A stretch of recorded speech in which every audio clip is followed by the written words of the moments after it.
on something that I think is really important, and it's sort of a bread and butter topic, I think, to research administration, which is this notion of effort reporting and timekeeping. And I do think that while a lot of pre-award offices have been leading the charge, so to speak, on foreign influence, communication, and implementation, I think a lot of this ultimately comes down to timekeeping and effort reporting and grant accounting types of issues. And, you know, they're not just a separate thing happening down the hall. They're deeply intertwined in the promises of time that we make in proposals and progress reports. And I'd be interested in any thoughts that you might have, you know, from the effort reporting standpoint. I think previously we had understood effort reporting, and I still think we still do understand it to mean the effort within Princeton, but a lot of the foreign influence issues relate to activities our faculty are taking on, material activities outside of the institution. And it's tough because you can't report on that, and it doesn't show up in an effort report.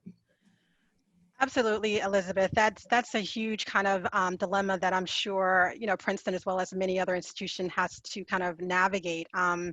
You know, it just seems like the government wants there to be some reconciliation between a researcher's commitment internally to an institution and externally, you know, related activities, research activities. And I don't know how you kind of do that unless there is a conflict of commitment form that you've talked about, you know, instituting at Princeton. Because unless we've been able to identify a researcher's external commitments at other institutions, how do we even begin to reconcile that with what they're doing at Princeton or another university?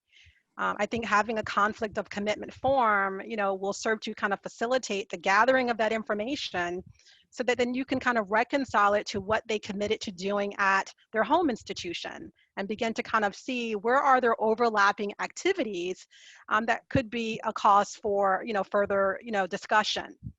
As you mentioned, our payroll and effort reporting systems, you know, they're designed to support internal university activities, not external.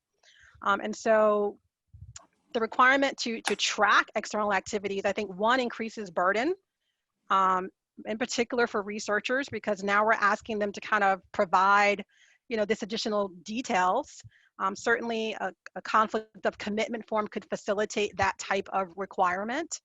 But also, you know, we have to, you know, talk to department unit leaders like Glenda, our offices as well, to be able to kind of piece all of this information together, you know, connecting the dots, to be able to see in totality what a PI or a researcher has done with his or her time.